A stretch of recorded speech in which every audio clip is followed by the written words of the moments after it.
Hello बच्चों, कैसे हैं आप लोग? ठीक हैं? तो आगे आज हम लोग 11 फिजिक्स का उसी के जस्ट आगे वाला पढ़ेंगे। विमीय विश्लेषण के अनुप्रयोग पढ़ रहे थे हम लोग। तो आज विमीय विश्लेषण के अनुप्रयोग में से जो उसका तीसरा पार्ट है, एक भौतिक राशियों के मात्रकों को एक पद्धति के मात्रकों से दूसरे पद्धति के मात्रकों में बदलना सीखेंगे आज हम लोग। ठीक है, एक पद्धति के मात्रकों को दूसरी पद्धति की मात्रकों में बदलना, विमीय विश्लेषण के अनुप्रयोग का तीसरा पार्ट।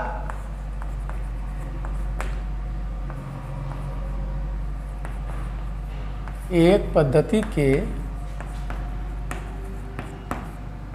मात्रकों को दूसरी पद्धति के मात्रकों में बदलना बहुत ही इम्पोर्टेंट टॉपिक ये भी है और बहुत ही महत्वपूर्ण है। ठीक है बच्चों, चलिए इसके लिए हम लोग क्या करते हैं, मान लेते हैं, माना एक पद्धति में जो मात्रक हैं उसके लिए हम लोग मान लेते हैं कि द्रव्यमान के लिए m1, लंबाई के लिए L1 और समय के लिए T1 है। दूसरी पद्धति में m2, L2 और T2 है। ठीक है ना? सबसे पहला तो ये जानिए कि विमीय सूत्र क्या होता है। मान लेते हैं किसी भौतिक राशि का विमीय सूत्र है m की घाते a, L की घाते b और T की घाते c। ठीक है, जहाँ आपको पता है a, b एवं c क्या है, क्रमशः m, l व t की विमाएँ हैं। अब बच्चों एक आपको मैं एग्जाम्पल समझाना चाहता हूँ, एग्जाम्पल के थ्रू। जैसे मान लीजिए कि हमने यहाँ पे लिखा 1 मीटर इक्वल टू कितना लिख सकते हैं हम लोग, 100 सेंटीमीटर। या इसी को अगर हम ऐसा लिखना चाहें तो 1 मीटर को क्या लिखेंगे, लंबाई L इक्वल टू 100 L। बात समझ में आ रहा है? ठीक है। अब अगर मान लीजिए कि अगर इसी को हमको MLT की फॉर्म में लिखना है तो ऐसे लिखेंगे MLT। तो मान लेते हैं कि यहाँ पे जो है m की घात a, L की घात b, T की घात c। तो अगर 1 मीटर के लिए लिख के देखें हम लोग तो यहाँ पे क्या होगा, m0, L1, T0। इसी प्रकार यहाँ पे क्या होगा, 100 m0, L, T0 ऐसा लिखते हैं ना। अब हम इसका एक फार्मूला बना रहे हैं, समझ में आ रहा है? उस फार्मूले को हम कैसे कर रहे हैं, मान लेते हैं कि पहली पद्धति, ये पहली पद्धति मीटर है, दूसरी पद्धति ये सेंटीमीटर है। मतलब ये है MKS बोले, इसको बोल सकते हैं CGS पद्धति। तो हम लोग एक पद्धति से दूसरी पद्धति में बदलते हैं तो हम देख रहे हैं कि अगर ये मीटर में है तो सेंटीमीटर में जब आता है तो यहाँ पे कुछ ना कुछ वैल्यू चेंज हो जाती है। यहाँ पे 1 है तो यहाँ पे 100 हो गया, बाकी विमाएँ उनकी सेम रहती हैं। भाई विमीय सूत्र तो सेम ही रहेगा ना, लंबाई ये भी है तो ये भी लंबाई ही है, विमीय सूत्र तो सेम रहेगा उसकी। लेकिन हम देख रहे हैं कि जो न्यूमेरिक वैल्यू होता है, जो आंकिक मान होता है वो बदल जाता है। तो हम मान लें कि ये है N1, समझिएगा, और इसके लिए हमने मान लिया M1, L1, T1, यहाँ पे A, B, C घात। इसी प्रकार इसको मान लिया हमने N2, इसके लिए दूसरी पद्धति में हमने मात्रक मान लिया, मात्रक को विमीय सूत्र क्या मान लिया, M2, L2 और T2। इसको आप याद रखेंगे A, B और C। बात समझ में आ रहा है? तो अगर हमको एक पद्धति से दूसरे पद्धति में हमको क्या करना है, बदलना है, तो जब दूसरे पद्धति में बदलना है तो N2 इक्वल टू क्या हो जाएगा, देखिए N1 M1 L1 T1 A B C अपान ये वाला आ जाएगा नीचे M2 A L2 B T2 C। ये लिख सकते हैं, या इसको ऐसा लिख सकते हो आप N1 और आगे M1 बटे M2 की घाते A इंटू L1 L2 की घाते B इंटू T1 T2 की घाते C। ये आप लिख सकते हैं। ये आ गया आपका एक फार्मूला। इस फार्मूले को आप याद रखेंगे, इस फार्मूले को आप याद रखिए। इस फार्मूले की सहायता से हम अभी एक पद्धति के मात्रकों को दूसरे पद्धति के मात्रक में बदलना सीखेंगे बच्चों। ये आप याद रखेंगे, ये फार्मूला आपको याद होना चाहिए, ठीक है ना। चलिए अब हम एक क्वेश्चन लेते हैं बच्चों। यहाँ पे हम एक क्वेश्चन लेते हैं, उसको ध्यान से समझने का प्रयास करिएगा आप लोग। दिया है एमकेएस पद्धति में कार्य का मात्रक जूल। क्या होता है? एमकेएस पद्धति में कार्य के मात्रक क्या होता है? जूल। इसे सीजीएस पद्धति में अर्ग में बदलिए, अर्ग में बदलिए। तो कैसे करेंगे हम लोग इसको? सबसे पहले तो आपको ये पता होना चाहिए कि कार्य का पूछा है, कार्य को बदलना है किसमें? अर्ग में। मतलब कि अर्ग दूसरी पद्धति हुई, तो हमने अर्ग को मानेंगे, जूल वाले को मानेंगे हम लोग क्या? एमकेएस पद्धति है, इसको हमने M1 L1 T1 मानना है, और अर्ग वाले को हमको मानना है M2 L2 और T2। तो सबसे पहले हमें किसका निकालना है? कार्य का। तो यहाँ पे लिखेंगे कार्य का विमीय सूत्र क्या होता है बताइए? M L T के फॉर्म में बताइए, M L2 T - 2 ये होता है। तो यहाँ पे देखिए, अब यहाँ पे देख रहे हैं हम लोग कि A इक्वल टू कितना है? 1, B इक्वल टू कितना है? 2, और C इक्वल टू कितना है? -2। ये देखिए यहाँ पे आप A B C लिख लेंगे, ठीक है ना, कोई दिक्कत नहीं होनी चाहिए। अब यहाँ पे जब हमने इतना लिख लिया, तब यहाँ पे लिख रहे हैं क्या? सूत्र को लगाइए, ये वाला सूत्र लगाइए। अब यहाँ पे अगर हम लोग देखें बच्चों, M1 यहाँ लिख लेना, यदि पहली पद्धति में मात्रक का विमीय सूत्र क्या है? M1 L1 और T1, M1 L1 और T1 के फॉर्म में है, A B और C। और इसी प्रकार से दूसरी पद्धति में जो है इसका विमा सूत्र क्या हो गया? M2 L2 और T2 मान लेते हैं, A B और C। और पहली पद्धति के लिए संख्यात्मक मान कितना माना हमने? पहली पद्धति के लिए कितना है? N1, दूसरे के लिए N2 होता है। तब इस सूत्र में अगर मान रखें बच्चों, इसको मैं मिटा दे रहा हूँ, ये मैंने आपको समझाने के लिए यहाँ पे बना दिया है ताकि आपको समझ में आए। तो हमने क्या किया था, यहाँ से एक सूत्र का निर्धारण किया, ये सूत्र होता है आपका बदलने वाला। ऊपर का मैं मिटा दूँ। अब देखिए, हमको इसके आगे लिखने के लिए ये वाला फार्मूला इस्तेमाल करते हैं, ये वाला फार्मूला इस्तेमाल करते हैं, ठीक है ना। तो चलिए लिख देते हैं। तब सूत्र N2 इक्वल टू कितना? N1 M1 बटे M2 की घाते A इंटू L1 बटे L2 की घाते B इंटू T1 अपान T2 की घाते C, ठीक है। तो यहाँ पर बताइए M1 upon M2 equal to क्या लिखेंगे? M1 upon M2 equal to कितना? M1 मतलब क्या? ये जूल है, ये जूल का कितना है? M1 मतलब कि मास। तो हमको जूल से बदलना है किसमें? अर्ग में। तो M1 को हम लिखेंगे जूल, जूल मतलब किलोग्राम। तो M1 हो जाएगा यहाँ पे 1 kg अपान 1 kg अपान, इस प्रकार से हम लिखेंगे इसको 1 ग्राम। या इसी को लिख सकते हैं कितना? देखिए ग्राम में बदलिए तो 1000 ग्राम अपान 1 ग्राम। इसका मतलब कितना हो गया? ये चलिए इतना लिख लेते हैं इसको, 1000 अपान 1 ग्राम में आ गया इसका।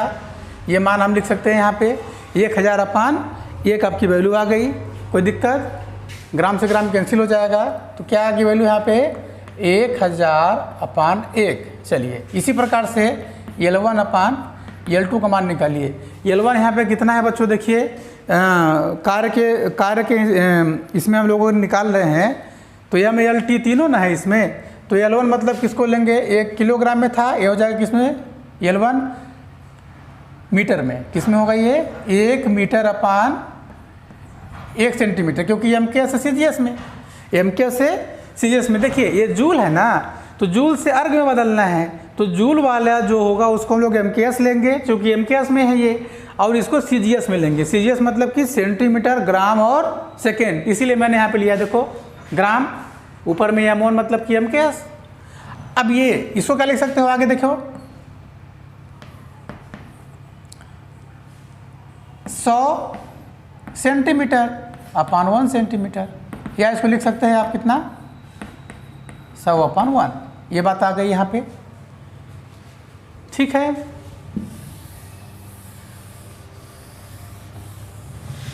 अब इसके आगे हल करेंगे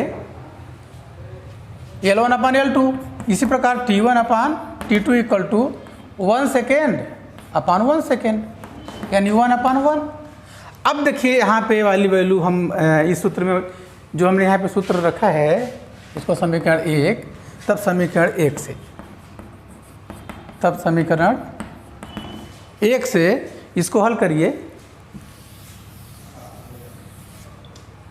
तो क्या होगा? इसको हल करेंगे तो इसमें मान रखिए N2 = N1,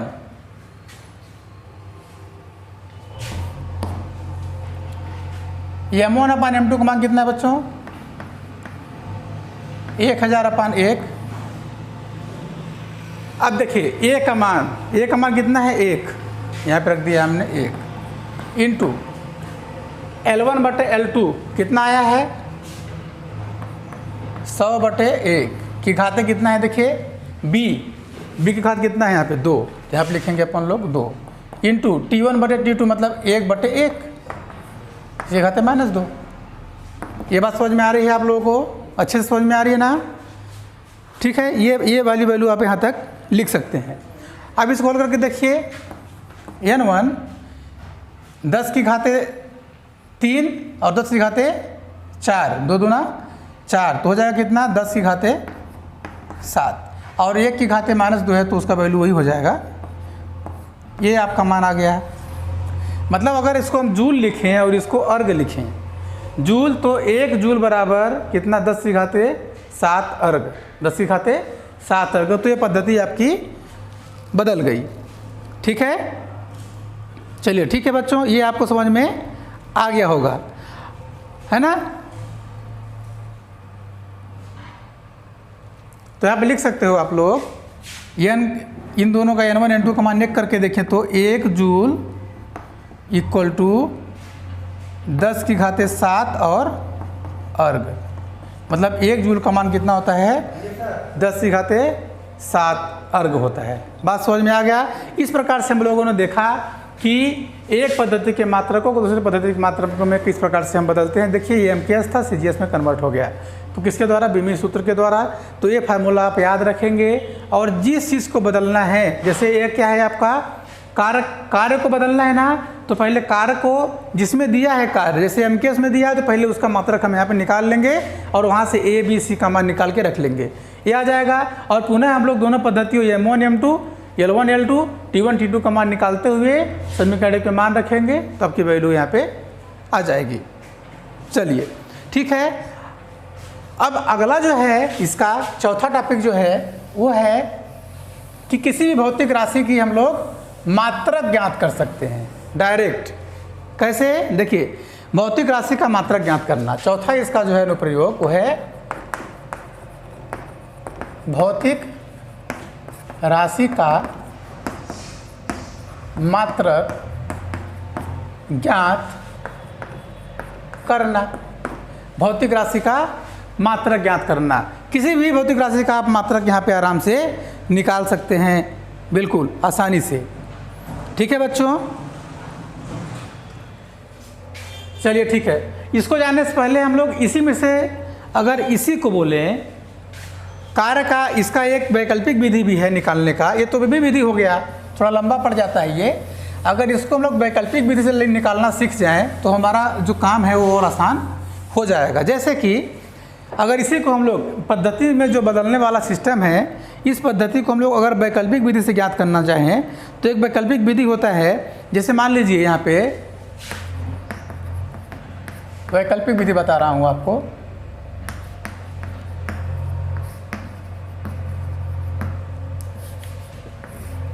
वैकल्पिक विधि में क्या कार्य का मात्रक क्या था अभी, कार्य का मात्रक होता है जूल, ये होता है।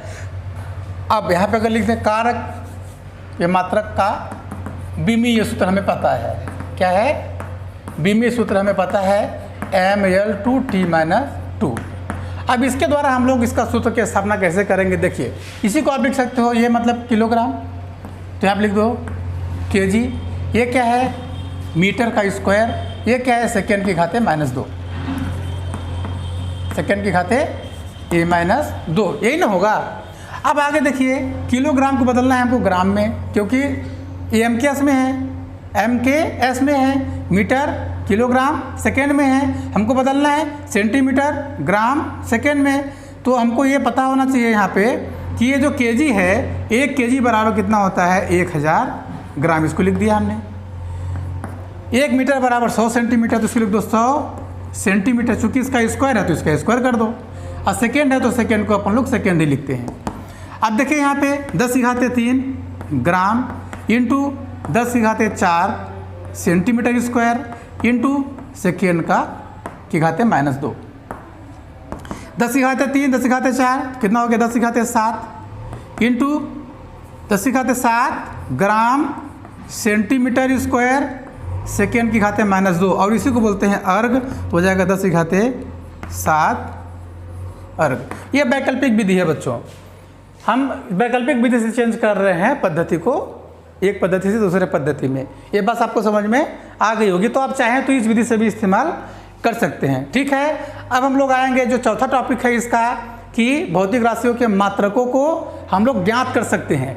तो देखिए भौतिक राशि के मात्रकों को हम लोग ज्ञात कर सकते हैं चौथे टॉपिक में। जैसे कि मान लीजिए कार्य का विमीय सूत्र हमें पता है, क्या पता है ml/t-2, तो इसका मात्रक ज्ञात कर लेंगे। मात्रक मतलब इसका यह मतलब क्या, यह मतलब द्रव्यमान, द्रव्यमान को लिखेंगे केजी, लंबाई को लिखेंगे क्या मीटर स्क्वायर, इंटू इसको लिखेंगे क्या सेकेंड की घाते -2, ये हमारा मात्रक आ गया। देखिए किलोग्राम मीटर स्क्वायर सेकेंड का स्क्वायर, इसी को बोलते हैं हम लोग बच्चों आगे क्या बोलते हैं इसको जूल। बात समझ में आया। इस प्रकार से आप क्या कर सकते हैं, उसका मात्रक भी आराम से निकाल सकते हैं किसी भी भौतिक राशि का। जैसे मान लीजिए एक ठोस देख लीजिए, वेग का देखिए, त्वरण का देखिए, बल का देखिए, जिसका आपको इच्छा उसका आप देख सकते हैं आराम से। बल का विमीय सूत्र क्या होता है बताइए, बल का विमीय सूत्र कितना होता है, चलिए बल का देख लूँ। पहला कार्य हो गया, दूसरा बल का जो विमीय सूत्र है वो कितना होता है, द्रव्यमान गुणे त्वरण ma, तो m का m हो गया और a का होता है l/t-2, तो ml/t-2 हो जाएगा। अब इसका अगर मात्रक निकालना चाहें तो m मतलब क्या किलोग्राम, l मतलब क्या मीटर, इंटू सेकेंड की घाते -2, तो किलोग्राम मीटर सेकेंड की घाते -2, इसी को बोलते हैं न्यूटन। क्या बोलते हैं इसको न्यूटन, इसे डिनोट करते हैं हम लोग कैपिटल N से। वेग का निकाल के देख लीजिए इसी प्रकार से, वेलोसिटी बोलते हैं इसको इंग्लिश में। ये क्या होता है, वेग का विमीय सूत्र कितना होता है, क्या होता है इसका मीटर पर सेकेंड, तो मीटर पर सेकेंड तो होता ही है, लेकिन विमीय सूत्र क्या होगा l/t-1 m0। तो इसका मात्रक निकालेंगे तो क्या हो जाएगा, देखिए ये मीटर पर सेकेंड इसका हो जाएगा। तो आप किसी का भी वेग, त्वरण, घनत्व, आयतन, द्रव्यमान सब का विमीय सूत्र आप आराम से निकाल सकते हैं इसके द्वारा। तो विमीय जो विश्लेषण के अनुप्रयोग है ये हमारा कंप्लीट हुआ आज कि विभिन्न विश्लेषण के अनुप्रयोग हम लोगों ने देखा, चारों देख लिया। पहला क्या, सूत्र के सत्यापन करना। दूसरा क्या, भौतिक राशि के जो समीकरण आते थे, जो सूत्र होते थे, उसकी सत्यता का परीक्षण करना हम लोग सीखे। दूसरा में क्या सीखा था कि वो सूत्र की स्थापना करना, जो समीकरण या सूत्र है उसकी हम स्थापना किस प्रकार से करते हैं वो भी हम लोगों ने सीख लिया। तीसरा में क्या सीखा, पद्धतियों को बदलना। चौथा क्या सीखा बच्चों, मात्रक ज्ञात करना। ये है विमित विश्लेषण के अनुप्रयोग। ठीक है ना, इसकी सीमाएं हैं कुछ, तो इसकी सीमाओं को भी आप पढ़ लेंगे। ठीक है, इसी प्रकार से ये जो आपका चैप्टर है ये कंप्लीट होता है आज।